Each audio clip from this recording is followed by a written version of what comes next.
You are now listening to Eclectic Tongues. Today, yesterday, and tomorrow's music and culture tech. With the Alchemist Rose, MakP, and Kojak. Y'all, welcome to Eclectic Tongues, and I am MakP. Oh, shoot. Oh, What's up, MakPZ, and I am the Alchemist Rose. Oh, snap. It's my turn. We got one more guy. Look at I'm him. Look special. at him. Oh, hit the sexy. Hit the so sexy. Oh, Jeezy. It's Oh, cold, look at that. Jeezy. It's the coldest Jeezy. It's the visual version. Jeezy. The visual eclectic tongue version. Oh, man. This is crazy. That's some next level shit. Absolutely. Next level shit. Absolutely. Look what I can do.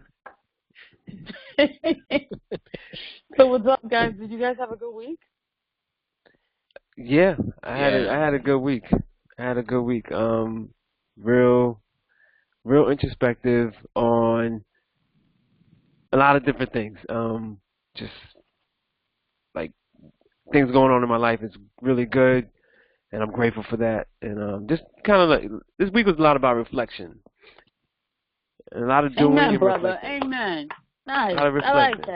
that. Hallelujah. I like that. Hallelujah. Yeah. Hercules. What about you, Alchemist Rose? I'm gonna get up and start hula hooping for Mac. Oh, gangster. Oh, you know we gotta squeeze that up on here. I'm gonna throw it in there. Yeah. I got a hula hoop for That was Mac. sexy. I got my hula hoop. Don't play. You know, I got mine. I had to channel my junior high school years this week. There you go. There you go. I hear that. Public school, grade school, in the yard. There you go. I never seen. All I know is I heard somebody go, "That's beautiful." Isn't it beautiful? Isn't it beautiful? Sure is. It is beautiful. It is. And then I can hear Mac as he hula hoop and got into it. I heard, No. I don't know what you were watching. I don't think that was Mac. That was No, the he- hula hoop. The station. He had Pornhub playing in the background. Yeah. While Mac was That's what that was. going, wow, wow. Mm-hmm. That's beautiful. And then Johnson, our Cole turned around. I was like, "Thank you." Yeah. I was like, Thank I you. can put the jelly back. Thank you. I'm done. It puts Mac. the lotion on it. It puts the lotion on his skin. I'd fuck me so hard.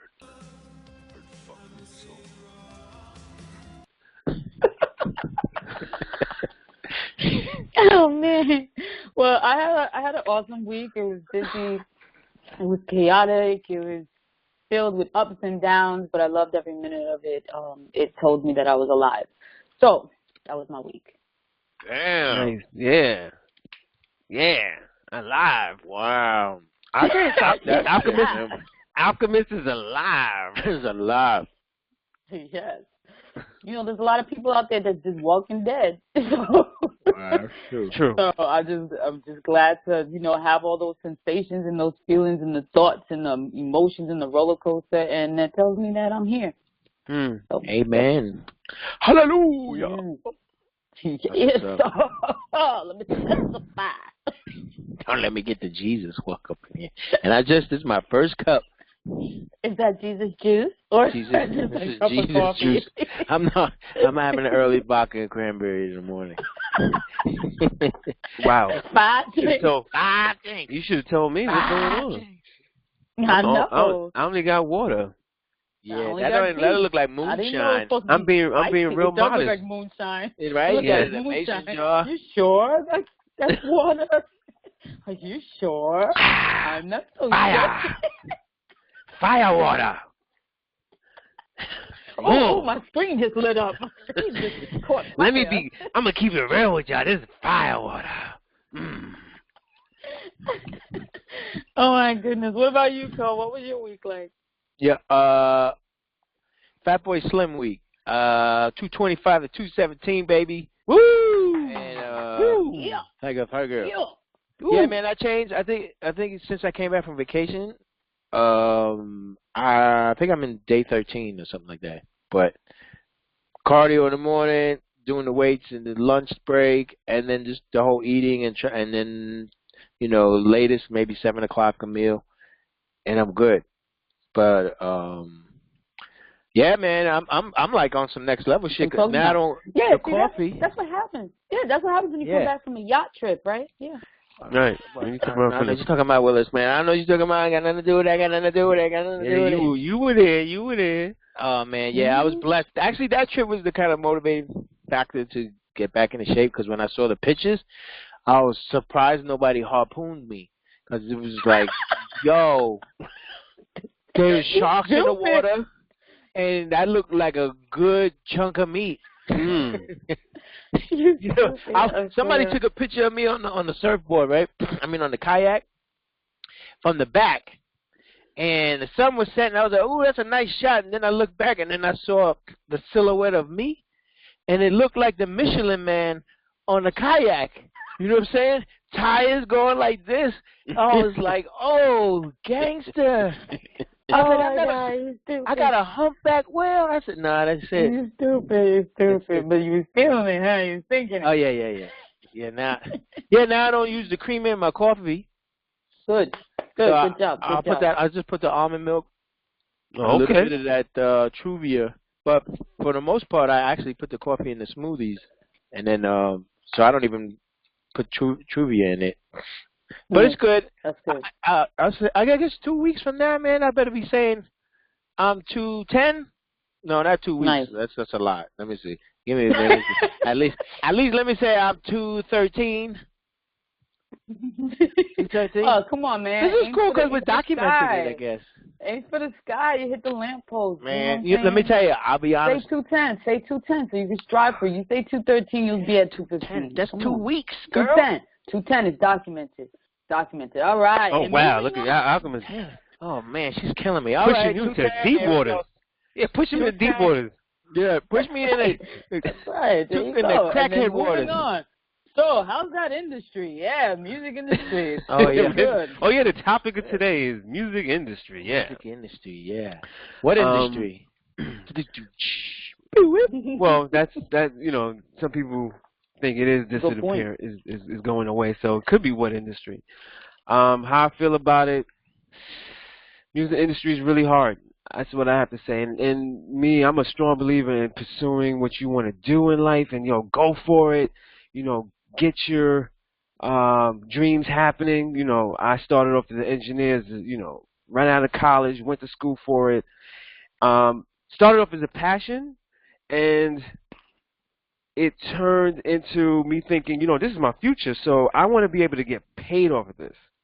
So this conversation is really, true and close to me because I remember in college I was like, oh yeah, I want to do this, and I didn't really understand making money out of the music business. You don't understand that when you just go in there for a passion. But then you start thinking about your life and you think about all the loans you're accumulating, and you're like, you know what? I got to get paid off of this thing. I'm investing a lot of time. So it wasn't about I didn't have a number that I wanted, but I just know I wanted to make a living off of it. And I think this conversation today is going to bring to light, like, can musicians make a living off of doing music? I'm talking about having no other job, not doing any other. I'm talking about just making a basic living, and what is that like for a musician nowadays? What you guys think about that? I feel the same way. I mean, me and both of you went to college for music. Actually, all of us went to college for music. Yeah, absolutely. And I come from a family that musicians. So I was playing keyboards and stuff when I was like 8 and messing around. And at the end of the day, my brother passing down his equipment and using my, getting freebie stuff and Casios and all that other crap. And then my sister went to college. I was like, we're from the project. So to see her graduate, nobody graduated from college. And I was like, dang, if she could do it, she used to smoke weed. Well, I'm putting her on blast. But anyway, so I was like, yo, because she used to hang out. Matter of fact, she pulled me out of elementary school to cut out with her and like I was in 3rd grade and she was in 5th. You know what I'm saying? So here she is graduating college. Black for all her business out there. I know. Yeah. Oh, and now she's turned around. She got a master's and all this other stuff. And she's doing all this health stuff. It's cool. But she's still smoking weed? No, she's smoking Jesus weed. She's a born again Christian stuff. Yeah, she's doing the Jesus dance. But what the fuck was I say? Oh shit. Yeah. So anyway, did the same thing. Took the loans out, yada yada, and then worked in the industry. Worked MTV, Universal, and all that other stuff. And I was saying the same thing. I was like, yo, I want to make money out of what I love to do. Excuse me. And then remember me and you, Mac, we used to go to the labels together, shop beats and all that stuff. Yeah. I mean, it felt, my dreams were like actually coming alive. I was doing it. But then that 9/11 happened and the Bush got in office, jacked up everything for me at that time. And then the industry changed because then the iTunes came out and the competition with the streaming, because Napster came out. When Napster came out, iTunes came out. Napster was using MP3s on, I forgot those other devices. They were just MP3 players, but they weren't iPods. This is pre-iPod days. Yeah, like the Zoom. They were like Zoom players. Yeah. And it's funny because when I left MTV and I got hired at Universal, that's what I got hired for, to encrypt the music into a new format, which was AAC file formats, where it's supposed to be better encryption and higher sample rates, but smaller files than MP3s. So they were trying to push this new format, and then Sony and Universal got together and created a smaller parent company called Press Play to fight against Apple, which did iTunes, because they had a music catalog. So they were like, yo, we're not sharing our catalog with iTunes or Apple. They were like, yo, if they're making money, we're going to do it. So I was encrypting that music and creating these small web pages. So when people wanted to buy, let's say at the time, Diana Krall, they had whoever was on Universal at the time, would get that and then have the option to download it and buy those Zooms and put it on there. But obviously they failed miserably because they didn't package it right. So then iTunes started selling and took over the market, came out with the iPods and yada yada, and then now it's morphed into streaming. Fast forward from all that other stuff, and then the market changed. The whole music. So do you feel that if it didn't change, you would still be in that particular segment and still be making, I don't know, encryptions or money, or have built from that point? I think there's a lot of factors that change. I think one of the factors is, technology obviously affects everything. And I think I could have gotten another position somewhere else, maybe went back to MTV. But at that point, then 9/11 happened right afterwards. And that just changed the way the whole world was moving at that point. And so it made it harder.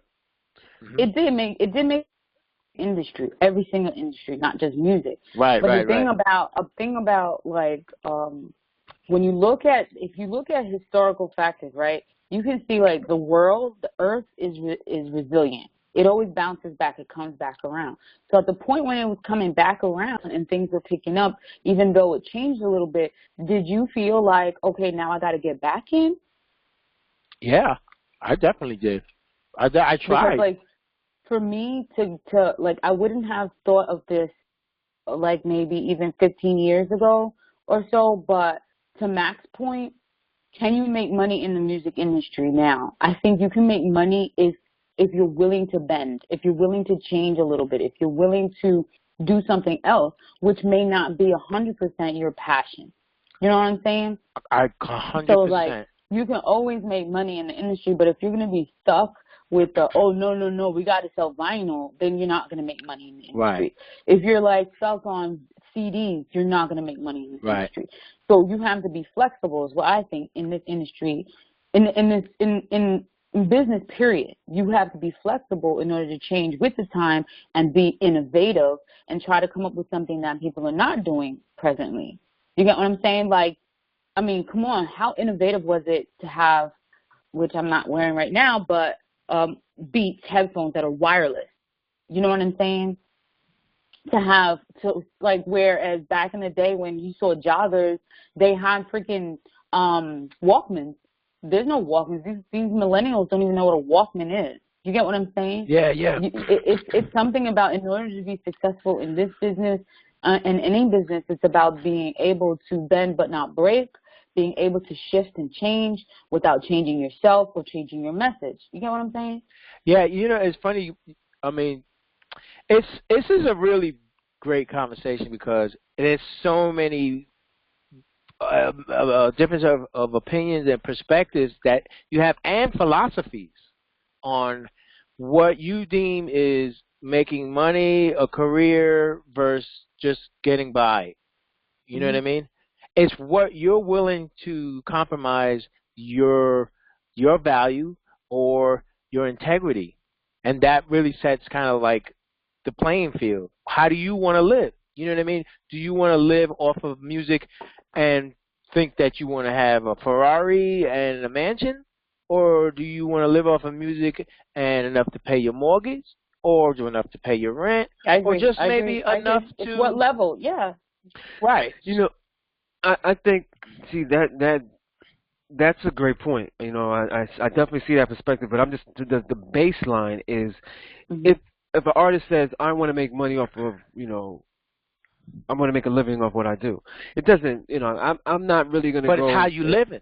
No, but I'm saying this, but what I'm saying is I get told how you living. Like, that's how much money you want to, that's quantity. I'm talking about just the quality. I'm just talking about you just getting income, period. Like, nowadays, you know, an artist, if you're not touring, you're not getting, like, if you're not touring or you're not selling a product, and how many times are you going to sell a product? So what I'm saying is, like, if you're not touring, you are not getting paid off of a product that you make. Like, you go to the studio. This is my experience. My experience is, you know, I work with a lot of independent artists. So a lot of independent artists don't have money, but at least they can go, hey, you know what? I got my product. They used to, you know, we used to press up CDs. They go in the corner. I used to know plenty of artists. Hey, Mac, I just pressed up 1,000 CDs. I got the money back. I'm coming back to the studio. This was the routine. Now it's shifted. It's like, I'm going to press my thing. I'm going to make this record. I'm going to put it online just so I can get a buzz. Now, where are you going with this buzz? Like, so you get all these collective people to see you, to see that, okay, you promote your music, but then how are you going to make money so you can go back and make more music? Because a lot of every artist I knew now in the 20,000, you know, in new 2000s, they had a job. I hardly came across an artist that was like, yo, I only make money off my music. It started in the early 2000s. Yeah, I had artists come to, you know, I used to work with, only, you know, this is all I do, Mac. And I used to be like, wow, that's amazing, bro. Like, I own the studio and this is all I do. You know, I'm an engineer and this is all I do. And you make music and this is all you do. Then, you know, mid 2000, every artist, hey, man, I got a job. Oh, we got to do a session like this because I got to go to work. And I'm like, so how you making money? Because my concern was how they making money, because that's how I'm going to generate my money also. If they're not making money, I'm not going to be making any money. And I'm not talking about, they could be creative, and a lot of people starting their own studio. To me, being creative is never going to stop, but I'm talking about income. How are you getting income? Well, so if you don't make... I'm sorry, go ahead. No, I was just curious because the things, the variables that change are also. So let's say, for example, one of the artists who used to come in and say, okay, I make money and this is all I do, right? Off of that, okay. And then 2 years later or a year later, now they got a job. Now, the question I would like to ask them, what changed for them to get a job? Is it that they got tired of living in their car or in their mom's basement, where they weren't paying anything? You know what I'm saying? Like, yeah, I think, like, I have a lot of friends that are like that. They reach a breaking point where they say, hey, this is not happening for them. They have a child. They have a woman that they take care of. They have responsibility. So they start saying, well, maybe I'll do work part-time and then music, full-time. And then music turns to part-time and work turns to full-time. And then before you know it, they're doing it every so often. Right. Just The to make priorities a few change. bucks. Yeah. Priorities change. Life changes. Like People get tired of the but struggle sometimes. But for a lot of the millennials that are living, making a living off of, their craft, how they actually make their money if they're giving away music is they sell product, they sell hats, they sell T-shirts, they go and hustle at events. Now when they have listening parties, it's not like when we had listening parties. Like these listening parties are parties where they're selling products. Like there's people set up all around the perimeter that are selling clothes, jewelry, all these other things. So it'll be shirts that are related to their craft, and sometimes it's not. So they go and they sell space, and they have people come in that are selling stuff as well, and then it's like a giant flea market with music. That's a listening party. That's interesting. So it's changed. I don't know how they're doing what they're doing in New York, but or in Arizona, but that's what they're doing here in Atlanta.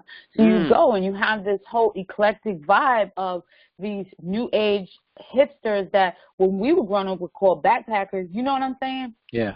And that's what they're doing. Now they're flea markets. So I think that right, it's like a flea market for music. But the music has played the background. The music has played the background. No, but they see it as all in one. So music is it's culture. Music, what is our music industry? Our music is how we identify ourselves. It's our clothes, it's our hair, it's our speech, our dialect. So they combine all of that. You're nothing if you just have music. You're naked. So now you need your music to be dressed up. It's the gear, it's the speech, it's the lingo, it's the walk, it's the everything. That's music. That's the industry. So they combine it all, and that's how they make their money. It's, like you're not selling kids just your music. You're selling kids your look. You're selling kids your philosophy, your beliefs. You're selling all of that. That's what they're buying when they buy I totally believe that. No, I totally believe that. I think that's what this generation, the next wave of musicians have embodied is to sell themselves, like their brand, their whole, like, their beliefs and everything. Exactly. And a lot of other artists, like from my generation, haven't really thought about it like that, or don't actually present themselves like that, because they're just saying, I got crazy beats, my rhymes are on point, that's all you need to know. And I look at a lot, artists from my generation now on Twitter, and I just look at them and they're interacting, like I know them personally, like I see them, going through like things in their lives daily, and you're like, wow, this is different. And the new generation has already embodied that. Like that's what they're about. So, but to me, to me it seems a little watered down. I mean, I'm old. I know my mentality is like it's old. It just, I'm like, that's not about the music though, because I see a lot of things posted. It's not about the music, and I'm like, but you are buying into their brand. So if you rock with this person's thinking, you follow them, then you follow their music, you follow everything that they're about. Well, the one thing so go ahead. Well, what I was going to say is I was going to piggyback off of what Mac was saying is that our generation, like when we look at like old heads that were doing music, the needs were different. So the music was different. We didn't need followers like they need on social media. Right. We didn't need like that kind of stuff. We were talking about social issues. We were more politicians than we were musicians. We were talking about what goes down in our hood. We were saving our hood. We was repping our hood. We were doing things like that. Now we're talking about cooking coke. And, I mean, we went through our phase of that. Don't get me wrong. We went through our gangster rap phase and all those things. And we have people that, old heads that are still doing that. But that's what our communities were about at the time. So I feel like the music now is what these millennials need now. What they need is not for their music just to be heard. They need to be seen. So it's different. When we were coming up, our musicians, you just heard them. Luckily we got video music box, MTV, BET, and then we started seeing stuff. But we had this, this show, this video that put a picture in our head about what the song is. Right. But now that's not what it is. For them, it's about being seen. It's not just hear me. It's hear me, see me. Right. You know what I'm saying? Hear me, see me, feel me. You feel me. You know, do you feel me? Are you embodying me? And I think that's what it is. They're taking it to another level. But I mean, I'm sorry. Go ahead. I'm sorry. Yeah, all this is right, but there's a component that I didn't hear nobody say about how they're making music, and you got people who are actually musicians that play an instrument, so they are work for hires. They'll perform. They'll play at a concert. They'll play or maybe on somebody else's track. Somebody needs a violinist to come in and just jam on it and pay her $50 maybe. You know what I mean? Mm-hmm. Or bass player. I mean, like, you know, Mac, we've hired musicians work for hire and just to play a part on the keyboard. So that's another way of generating income, surviving in the music business, is having people pay for your service, your talent, whether it be drums, bass, or even vocalists. Some people come in, I need a hook. Can you lay down a hook? And then the girl comes in and starts singing a hook, or a guy, whatever. So that's another way for people to stay, paying their bills. I mean, to add to that, I've experienced that. I hired musicians. I connected musicians with artists over the years. I've, been in how they conduct their business and all that stuff. It's a struggle for musicians. You know what I'm saying? Like, it's not. It's a struggle unless you get a gig where I know one particular artist. She's a vocalist and she's worked for Nickelodeon for a lot of years. Like, but that was her 9 to 5. She was an artist herself, but she had that corporate gig. You know what I'm saying? So she can eat. Like, she could know how much money she's going to get the next week and the following week. And I know artists, I know a violinist who left New York and got him to work on a particular track with this artist named Kojak. And he played violins, and he left New York because it was a struggle out here. But then he went in to L.A. and had to migrate in order to create income. So, you can't be stuck. You got to be able to move around, and you got to have money to move around. You got to create these opportunities. We all know that. But musicians for hire struggle because you don't know what you're going through the next week. When I was a freelance engineer, and when the business went, when on the downside, I didn't know how I was going to get my check the next week. I would just have to put the footwork. I couldn't get another job because if I get another job, it's going to take away from me hustling and grinding and hitting up these labels and hitting up artists. The artists that had money to go, oh, I got a label, it's making money, or I got my artists doing shows and we get an income, and we could put money back into an engineer to hire a professional engineer, hire a professional studio. It all is all one. Like, I don't look at it, and I know throwing somebody $50 is not gonna cut it in the long run when you have bills and you live in New York City, not. Right? And everything is gentrified, and and you want to live in a place that that's close to the city. That's not happening unless you live like in Coney Island, which I know some artists who do, to get lower rent, or live way out in Jamaica, Queens. Coney Island. It ain't cheap no more. I used to live out there. I used to live out that way too. My still there. But it's not cheap. Yeah, I know what you mean. But it's cheaper than the city. It's cheaper than the city, or northern Brooklyn. You know what I'm saying? So yeah, and I used to be. I dealt with I've been in a lot of situations and heard conversations and been in conversations, and I experienced this. It's not easy, and especially in New York City now, it's not a base for art musicians anymore. They're pushing everyone out. The rent is skyrocketing. I mean, it's rent out of the high. scope. It's out of the scope of musicians to be able to afford studio time and create a living. So, and engineers and studios have to eat. It's funny. The guy with Anderson .Paak, man, they was doing bar mitzvahs. You feel me? Like, that's how they were grinding to get the money to pay for studio time, man.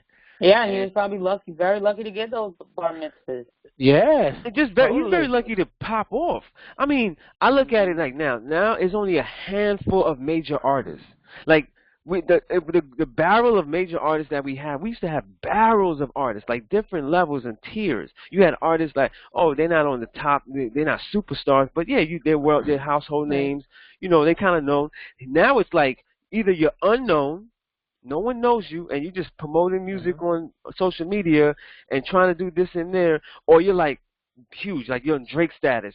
The gap, it's like the wealth gap that's happening in the United States. Right. The music, I agree. that's why the music business is such a very close thing to look at, how it parallels how American economy is, because that's how it's going. As more technology happens, it replaces, things need to come out, because it's like the cotton gin. When they had slaves all on the plantation and then picking cotton, and then the Northern said, "Oh, we got the cotton gin. We don't need to have all these slaves over here anymore."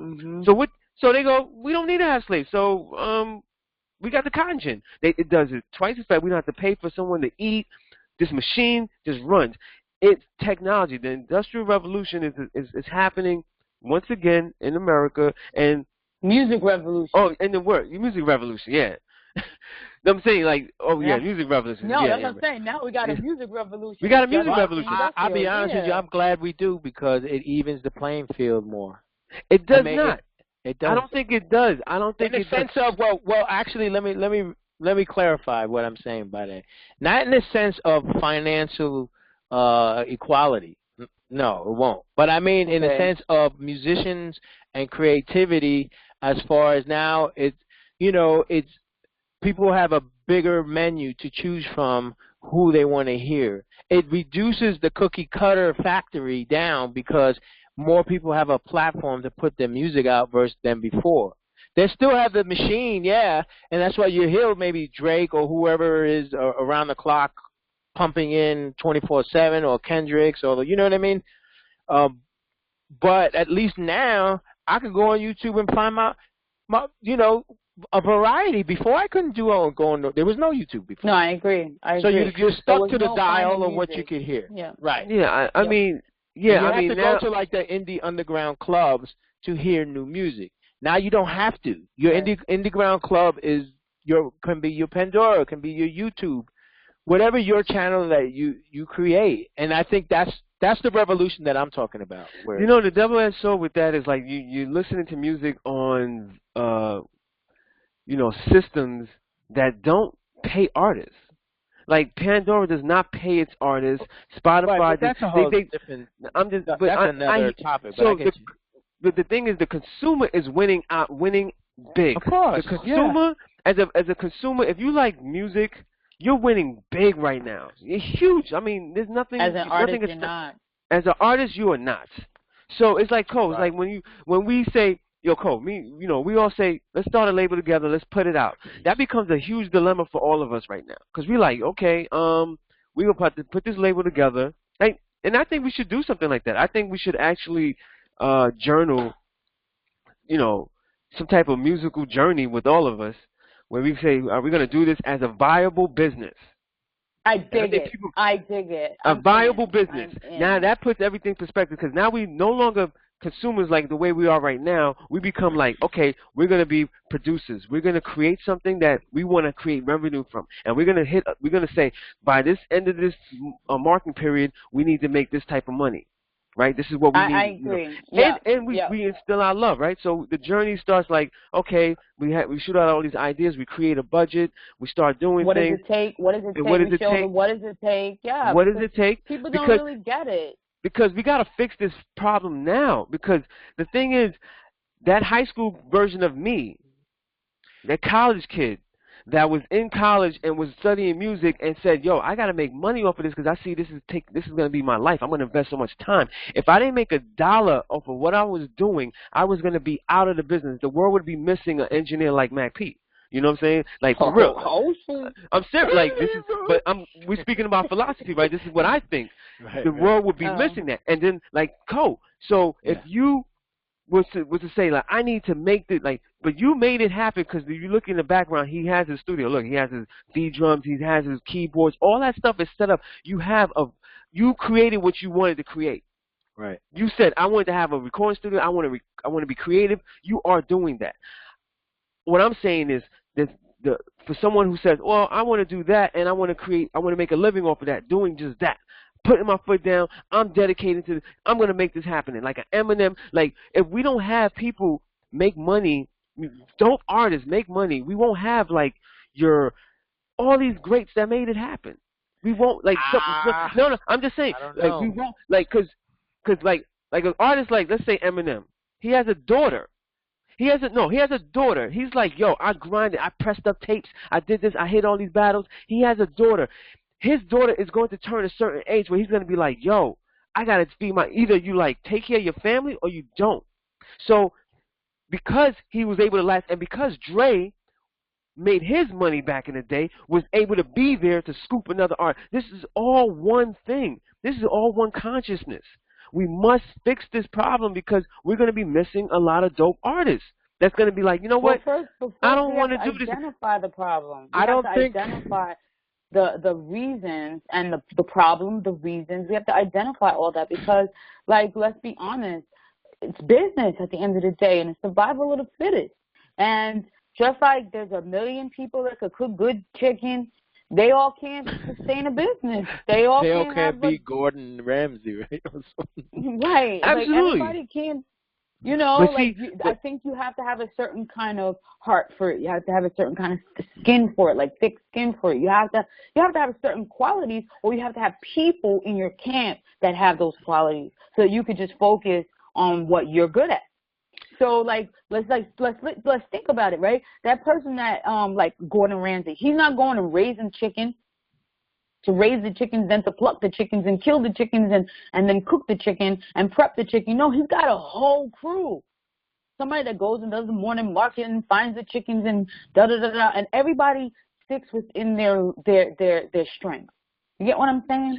Right, and I think that the problem with right, everyone plays a position. And the problem with a lot of independent artists is that they're trying to be the baker, the candle maker, the chef. You can't, all these different roles that don't, the butcher, the baker, the candlestick maker, all these things that don't intertwine with each other. So they're designing their own pages, they're making their music, they're their own PR, they're their marketing, they're trying to do it all. And that might not just be their forte. You know what I'm saying? Everybody can't do it. You have certain artists out there that are good at every single aspect of that. They kill it. They rock it. But not everyone could do that. And not only can they do it, but a lot of people, including myself, don't want to do it. Some people just want to be creative. Focus on the music. And focus on the music and not have to deal with, like, the promotional part of it, And you don't have the money to hire someone. So it's like then that's when they have to take on that hat because it's like, okay, well, you don't have a budget to create a team. That's right. You got to do it. So yeah, I think I'm not even mad at that because artists have been pressing up their own things for years. I mean, I know artists that bought their own CD duplicates. Like, I'm not even mad. So if you're good at it, you're gonna win. You're gonna go further. My thing is the end goal. So you do all of that, and you say, damn, I did all this work. I'm going to get paid off a little bit. Like, I'm talking about the payoff. I'm talking about the talent, like the majority, the whole pool, and the ones that really take it to, like the you got a school of salmon going back home, and they want to reach the end goal. So what is the end goal? The end goal is like the ones that make it, the ones that are powerful, strong, the ones that are consistent, the ones that are determined, the ones that sacrificed all the bullshit, stayed away from all the distractions, and they did this, and they created this. And at the end of the road, you go, yo, I need that payoff. Where is it? And then the industry's like, we got nothing for you. It goes back to what I said. He just created a philosophical. If you're doing your own PR, yeah, but if you're doing your own PR and you humping, you spending 18 hours a day, but you suck at it. I'm not talking about for the ones. I'm talking about for the ones that are strong. I'm talking not for the ones that suck, and I'm talking about for the ones that have actually incorporated. But there's a philosophical. How many out of 10? But how many out of 10 are actually good at all of it? That could do all of it. How many artists out of 10? I would say it's probably 0.5 out of 10 artists that can do all of that and be successful. I'll say this. This is not only, artists, you can't do it by yourself. And I know plenty of artists that can't do it. I remember, having a bunch of guys in my studio one day, artists, and he came out later and his name is Pesos. So he's in the studio, and he got his entourage with him. And I used to be looking at these kids like, yo, they a few years younger than me, and I'm like, yo, what do you guys all do? I see you with the camera, like, what do you do with it? Oh, yeah, I shoot, I just got a little camera. I'm like, yo, you need to shoot him. Like, learn to become a better photographer to shoot him. What do? You the mouthpiece. You like to talk a lot. You know what I'm saying? You hit up labels, and that's what they did. So what I'm saying is, not only when you say artist does it, I'm talking about they camp. Like, get your camp together. You can't do it You can't do it all by yourself. You'll be burnt out, guaranteed. But I'm talking about at the end of the road, and this camp does their thing, and they do it well, and they push forward. And he actually did a lot of great things already in the music business, for independent artists. Got to do some features with some really known artists. So what is the payoff? I'm just saying, are those opportunities still there when you could get paid, or you could be like, wow, we did all this work, we put it out there. Then I go back to what Cole said. It goes back to what Cole said. Then it depends on what's your standard of living. Because if you feel like, wow, I've created some waves and some great things, I'm successful. And I'm good. I can go in peace. I go back and get my day-to-day job, or maybe I could do this for somebody else, make them have some mediocre success and go about my business. It depends, I think, what your level, like Cole said, what your level of success is, what your level of payoff. What is it?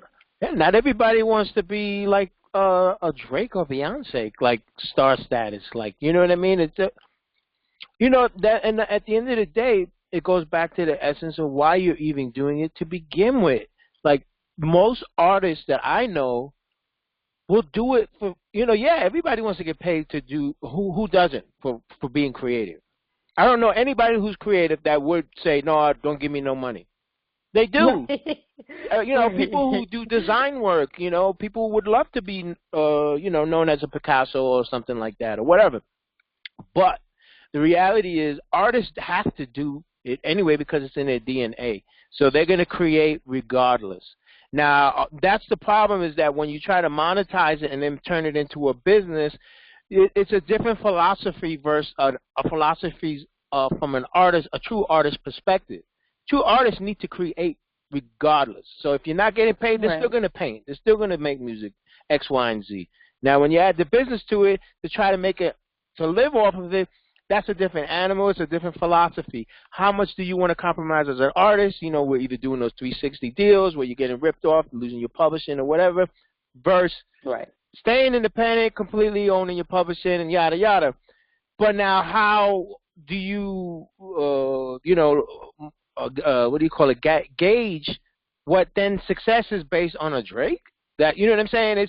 There's so many levels. So at the end of the day, I think a win is when you're always creating, regardless whether you're getting paid or not. When you're staying true to why you got into the game to begin with, which is art, the love of passion of music or whatever it is you do. But yeah, everybody wants to get paid but at the end of the day, it's not realistic. It's an unrealistic expectation. It doesn't matter what kind of camp you got, because you also got to put in a huge factor of luck. Right? Yeah. Those salmon that swim upstream, some of them are getting lucky. Yeah, and some of them get eaten up by sharks. That's and that's why they're not. And they're not lucky. What I'm saying is, the pool has gotten smaller. That's all. It's noticeably smaller. The business aspect of the pool has gotten smaller. This is why the name of the show is Music Business. I'm not deterring the fact that people are going to be creative. This is the best time to be creative. This is the best time to be a consumer. Absolutely. Right. I'm talking about the third part of the pie. Like, okay, I'm creative. Consumers can see my shit. I'm gonna get paid. That's the pie I'm talking about. Just that pie. Just that part of the pie. You know what I'm saying? Yeah. But I feel like, not to cut you off, but I'm sorry, but I feel like that's why the times have changed, and people are getting paid off of just people seeing them, off of them having popularity. They're getting paid. They're getting paid if they get put into a newspaper or a magazine or an article, or they get mentioned by another famous artist. So that's why I think that they're going so hard, these millennials going so hard to try to be popular, because popularity pays. You get a certain number of views on your YouTube and Ellen invites you to her show. Now you've got a whole new generation that you never thought you'd get, of LGBT, old people, housewives that are bumping your stuff trying to do a YouTube video doing a certain dance. Come on. and then you eventually get paid. The hard part is like, even like your boy Mac that you mentioned that had some success level, right, in the music industry. I don't think it's about reaching or obtaining it. I think it's about sustaining it. How do you sustain success? How do you keep that going? How do you keep the momentum going when you reach some mediocre level of success and take that to a big payday? I think Absolutely. that's the key. How do you get to that point? How do you blend in? How do you do something that is noticeable to the people that are out there asleep? Because that's what it is. You're trying to attract those people so that you can get that success. So you can get that money, not the success. Because success and money is different. Yeah. No, I'm talking. That's why I say make a living off of it. Like, you know, I think success is like, you know, it encompasses, you know, making a living. Also, it just encompasses all of that. Success, you know, what you want it to be. You know what I'm saying? Maintaining all that. That's what making a living is. It's like you're not going backwards. You're like, I'm making a living. And I don't know what that is for you. That's why I say making a living off of it. I never say you need to be making $5 million. I just say making a living where you like, I'm an artist and I'm you know, in connection with my consumer and I'm doing what I love. You know what I'm saying? And those you know, and I think the pool has just gotten smaller. I think it's gotten, and when I say the pool has gotten smaller of like quality artists, you know, because it becomes so much about popularity, then you have people just doing anything out there just to get noticed. And to me, the music plays a background. That just, and I think it hurts hurts the quality of music that comes out. And so, and that's just my old school thinking. Like, you know, I'm not even gonna say old school. My classic thinking. Okay, Grandpa. You know, it's my classic thinking because I'm not old school. I'm classic. You know what I'm saying? And then it is a certain way that it was done before, and I want to adapt. And this is why I say, you know, us to do a journey of like making music nowadays, like see how the artist now goes through. Because I want to experience what they go through. I want to experience like, oh shit, oh I didn't even expect that. Oh, this is taking me out of my comfort zone because I am comfortable in thinking in my classic thinking. You know what I'm saying? I am comfortable because that's how I know it. That's how I saw it work. And now there's a new way that it works, and I'm like, and I haven't experienced that. Well, when you talk about playing together, I'm down. I'm game too. But what you know, when you know what's funny, because to go back on the very beginning when we introduced the topic about the music business, kind of like going out of business. To me, just my opinion, when I think of that, I think of the old model of the music business going out of business, and that I totally agree with, because that old model is going out of business. However, it's being replaced with a new model, trying to adapt to the technology and the way things are going now. So it's like the, you know, music old dinosaur way of approaching doing things. It's shedding its skin and it's dying. It's an old breed. Right. And now we have a new music business model. So yeah, you're always going to be doing business, but it's not going to be in comparison to what it used to be. Obviously not. I agree. It's not realistic. So, I agree. So how can you survive off of the new model that's? Well, actually, it's still evolving. It's in the hybrid stage. It's changing. I agree. So it's always evolved, right? Because we're running out of time. So like we've ran out of time, but. Like,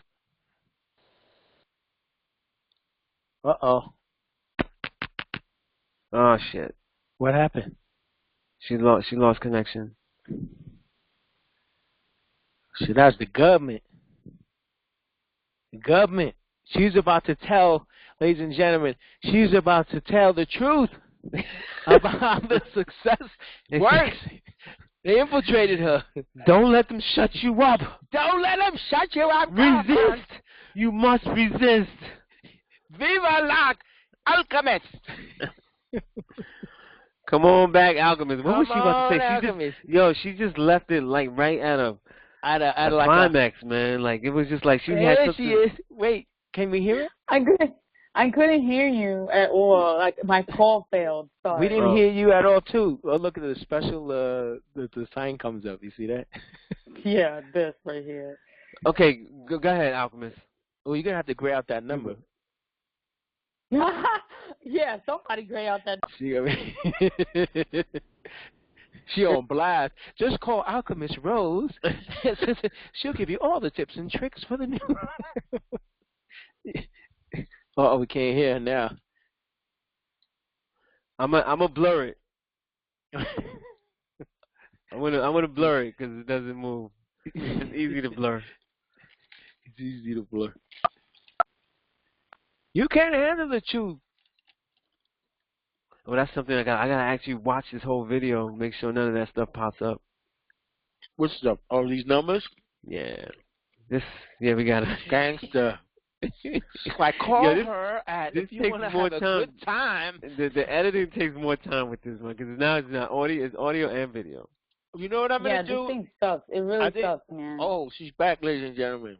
I'm gonna blur it out. Back. There goes the number again. Call her up, baby. Get that free massage. Yeah, we'll blur it out. You stupid. Call me anytime. Yeah. Look at that. Oh. Oh, shoot. Alchemist Cleo Rose. Hey, we got a new business model. I'm about to open up a new. That's what I'm saying. Eclectic. Y'all stupid. Tongues. Y'all stupid. Oh, my God. Yeah, like, baby. Look at that number keeps popping up. I know. What the hell? That's like motherfucking Jerry's kids. Call him and telethon. Oh, come on. For the price of a cup of coffee, you can get Alchemist Rose too. Ooh. I am difficult. Oh man. You know what we gotta do? Change that silhouette of the it looks like a guy. You put the meme up there with the number. No webcam for you. Hello, Alchemist, can you hear me? Yeah, I tried like 8 times. It's not. Okay, it's not forget it. So let's just wrap it up. It's already 1 o'clock, and we gotta wrap up the show. Okay, so let's jump back in. You got a hula hoop lesson to do. All right, Alchemist, make your point. I didn't even remember. I knew it was gonna happen. I knew it. You said this to wrap up the point of the music industry going out of business. The new business model of the business. I was gonna say, what's the end result? What do we say? How do we end this? Like, this is clearly not a conversation that could be discussed so quickly. Yeah. Okay. Well, I'll say something. I mean, we could work on. I'll say this. Yeah.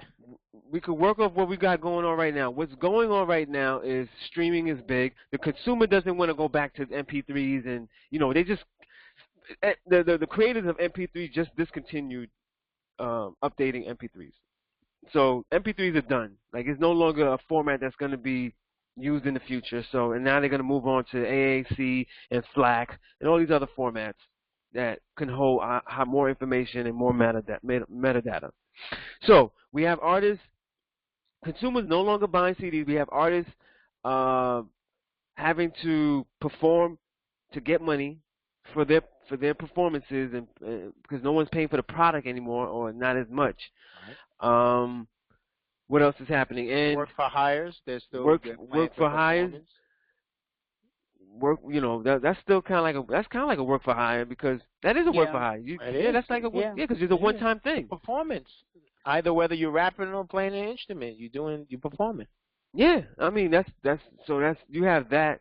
You have some corporations that need to have audio work done or music done, and they could do that. Okay, we have a myriad of things. Yeah, and you got merch. Merch is like the next level. Oh yeah, and Alchemist in the top of the show, brought up merch. So we can start from there, and I think and then whatever new ideas that we could bring up, that could be part of it. But I just say the pool. To me, I'm just leaving it off like this. Because the business model has changed. The pool has gotten smaller, and I think the pool of what though has gotten smaller. I think the pool of handing out big checks has gotten smaller, but I feel like the creative pool has gotten bigger because no. I think what Mac's saying is that because you have to try to make a living off of this, it deters a lot of good talent. Yeah, I think, and I think because consumers, are not paying for music like the way they've done before, it changes the pool of artists that want to go out there and actually pursue this as a career. I don't know. I think that's another subject, and it's debatable because I think it encourages a lot of artists, being that the playing field is not as competitive. That because you can put your own stuff out direct from your room to the consumer, which the consumer's buying inspires what? people. The consumer's buying. Look, this goes back into the top of the conversation. That's not. I'm not saying it doesn't stop. It doesn't stop creativity. It stops from people from doing this for career. I know so many artists that stopped doing music because they're like, yo, I can't. I've invested so much money getting my albums mixed, mastered by top engineers, doing this, getting album covers done, and I don't see any return. How can you keep? It's like having a business for 20 years and you never see you never see any income. No, but no, I get it. As a career, yes. As a career, I would agree. But I don't think it stopped. I think it still keeps the pool of artists out there, whether they want to do it for a career or not, because they have a lane now to deliver their product before they didn't. Before they needed to go to a big label or shop their deal. Now they don't. I think. Listen, we could go round that's and another. round a million times. That's not the. I'm not saying that. I totally doesn't stop the musicians. My point is, it doesn't stop musicians. I'm gonna say it again. Does not stop musicians from being creative. So the pool. This is the best time. It stops musicians from earning a living. Yes. It stops. It deters people from like, oh man, how I'm gonna make money off of this. I know so many engineers that stop engineering. I know so many musicians that stop being musicians. So many people just like, yo, it's just crazy, man. It's like how I can't make this. It's my living. Like how many you gonna put out an album, and then that's just the beginning. So you get your song mixed and mastered, recorded, and that's just the beginning. That's just now you got to promote it. And that's now you selling. Now it's the next phase of budgeting that goes into it. And then when you're looking for the payoff for that one record, I know an engineer that's working on a particular album right now, and the album doesn't even matter because she's already known. The album doesn't even matter. Right. All they care about is touring. Lucky she can tour. She has a fan base and she can tour. And he, as an engineer, he's like, yo, live engineering is the way to go. I think it reduces the pool of career artists or people who want to do as a career. I think it reduces the pool of that. And I think that was the whole purpose of what Mac was saying, not the hobbyist. Because he said it was a pool and it makes creativity like smaller, and I'm saying that it doesn't. Did I say creativity smaller? No. You said something like there's less artists. Like less artists coming out. You might miss out on a good artist because they're going to dedicate full time to earning a living versus making music. Right. Yeah, I definitely say that because me as a person, like coming from my perspective, if I didn't make $1 from this, the world would not see me. I'm telling you. Like it wasn't about the money. I just wanted to make a living off of it. I don't know, and at the time I didn't know what the number was.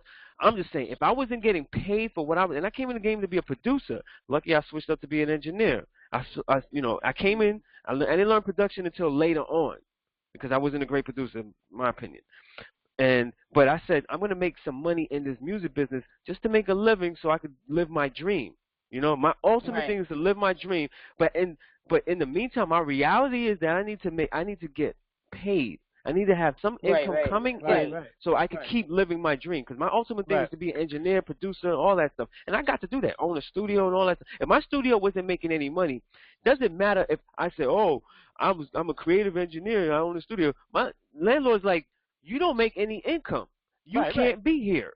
Right. So that's what I'm saying. Like I'm saying, so artists, if you want to live your dream, learn how to ways to make an income. And that's what Kellen, that I agree with. Totally.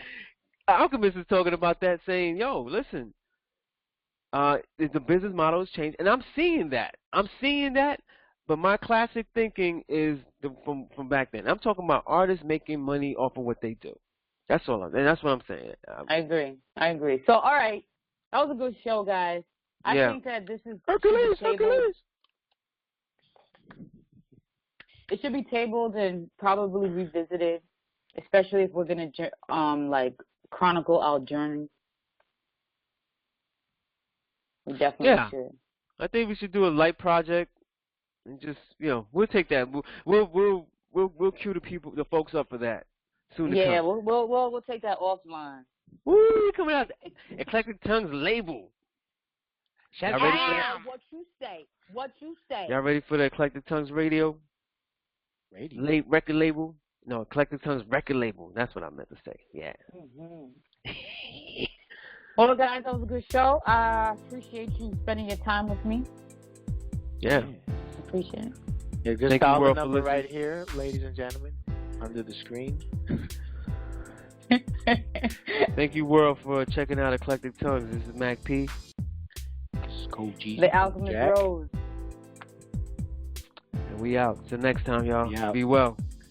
Love, Bye. peace, and so